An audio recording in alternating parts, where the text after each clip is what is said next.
எனது அன்பு சகோதரர் அண்ணன் விஸ்வநாதன் அவர்களுக்கு இப்படி ஒரு ஆவணப்படத்தை எடுத்து அவரை குடத்திலிட்ட விளக்கு போல் இருந்தவரை குண்டிலிட்ட விளக்காக மக்கள் மத்தியில் கொண்டு சென்ற இந்த ஆவணப்பட குழுவுக்கு எங்கள் தமிழக தேசிய விவசாய சங்கத்தின் சார்பில் நன்றியை தெரிவித்துக் கொள்கிறேன்.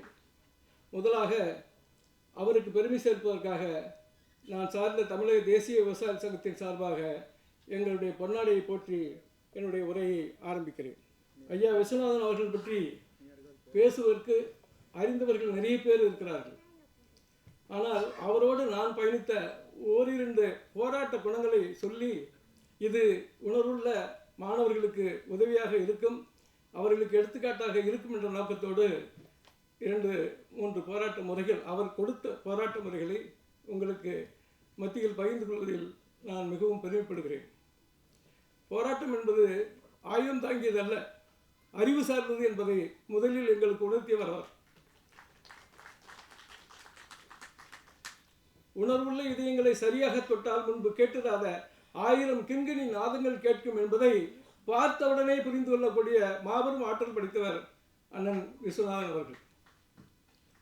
ஒரு போராட்டம் நடக்குது, ஐயா நல்லக்கண்ண அவர்கள் வந்திருக்காங்க, தோழர் மகேந்திரன் கலந்துருக்கிறாரு, அவர் அடிபட்டார். அப்போ அந்த போராட்டம் எங்கள் ஊரில் தலாபாளையம் என்ற பகுதியிலிருந்து அணியாக பெண்கள் அதிகமாக கலந்து கொண்ட போராட்டம்.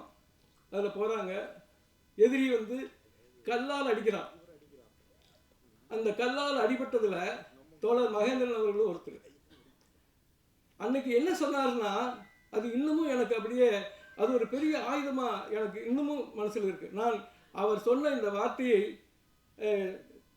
தென்காசி போராட்டம், தேனி போராட்டம், இந்த போராட்டத்தில் எங்கள் விவசாயிகள் முல்லைப்பெரியாறு அணையில் 136 அடி தண்ணி வந்தவுடனே ஒரு பாக சாவடிக்காக பிடிஆர் கால்வாயிலிருந்தும் தந்தை பெரியார் கால்வாய்க்கும் திறந்து விடணும் போராடும் போது நாங்கள் 60 பேர் கைது செய்யப்பட்டோம். அந்த வழக்கு நடந்துகிட்டு இருக்கு.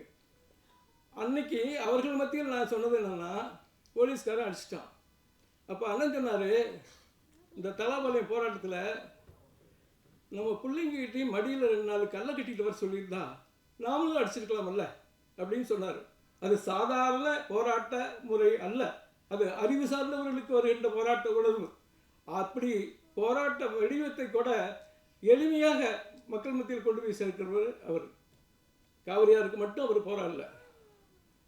முதல்ல அவர் என்னை சந்திக்கும் போது பொதுப்பணித்துறை ஒரு போர்டு போட்டிருந்தது. கேஆர்எஸ் ஒரு போர்டு பார்த்தேன். அந்த போர்டில் என்ன மணல் நடுறதுக்கு பாலமெல்லாம் போட்டிருக்கான், வாங்கன்னு சொன்னார். நான் போனேன், அதை படம் எடுத்தோம். அதிலிருந்து அவருடைய போராட்ட நடவடிக்கைகளை விழாவாரியாக நிறைய சொல்ல வேண்டுமானால் 3 நாட்கள் வேணும். ஆனால் அதை பார்த்த உடனேயே அன்னைக்கே யாராவது அதை பார்க்கணும் அப்படிங்கிறதுக்காக அப்போ சீமான் அவர்கள் அங்கே ஏதோ ஒரு விழாவுக்கு வந்திருந்தார் மண்மங்கலம் பகுதியில்.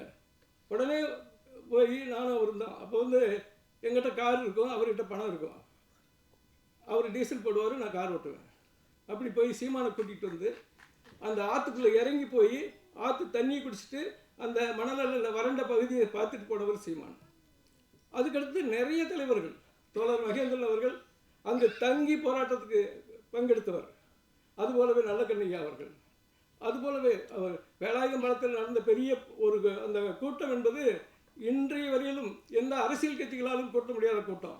இப்படி நிறைய அவரை பற்றி சொல்லிட்டு போகலாம். கல்வி தனியார் மயமாகுது, அதை தடுக்கணும் அப்படிங்கிறதுக்காக மாவட்டந்தோறும் கூட்டம் போட சொன்னார். அது முதல் கூட்டம் நாமக்கல் நடந்தது. அதில் தோழர் மகேந்திரன் அவர்கள் கலந்துக்கிட்டாங்க. இப்படி அவருடைய போராட்ட வடிவங்கள் எது அவர் மக்களுக்கு எதிராக எந்த செயல் நடந்தாலும், எந்த அரசாங்கம் அதை செய்தாலும் அதை வந்து ரொம்ப கோபத்தோடு அணுகிறவர் அவர். ஆனால் அந்த போராட்ட உணர்வில் ரொம்ப உணர்வு இருக்கும், ஆனால் மென்மையாக இருப்பார். அதுதான் அவருடைய தனிச்சிறப்பு. யாரையும் கடிந்து சொல்லாதவர். என் மேலே நிறைய குற்றம் இருந்தால் கூட சிரிச்சுக்கிட்டே தான் சொல்லுவார். அப்படி அவரோடு வாழ்ந்த காலங்கள் எனக்கு வாழ்நாளில் பெரிய பொன்னால். இந்த நேரத்தில் அவரை வாழ்த்துவதற்கு இந்த வாய்ப்பு கொடுத்த இந்த ஆவணப்படக்குழுவுக்கும் அண்ணன் விஸ்வநாதன் அவர்களுக்கும் காலம்புறாக நன்றி சொல்லி என் சிற்றுரையை முடித்துக் கொள்கிறேன். நன்றி, வணக்கம். மக்களை திரட்டுவது என்பது சாதாரண விஷயம் இல்லை. ஏனென்றால் இது அரசுக்கு எதிரான போராட்டம், அதில் வெற்றி பெற்ற போராட்டம். அந்த போராட்டத்தை பாராட்டுகின்ற அந்த தலைவனை வாழ்த்துவதற்காக வந்திருந்த இந்த மக்களுக்கு எங்கள் தமிழக தேசிய விவசாயிகள் சங்கத்தின் சார்பாக நன்றியை தெரிவித்துக் கொண்டு, இந்த ஆவணப்படத்தை எடுப்பதற்காக முயற்சி எடுத்த எங்கள் எல்லோராலும் தேன்சிட்டு என்று அன்பாக அழைக்கக்கூடிய அன்பு தம்பி ரமணிகாந்த் அவர்களுக்கு இந்த தமிழக தேசிய விவசாயிகள் சங்கத்தின் சார்பாக பொன்னாடையை பற்றி கௌரவிக்கிறேன்.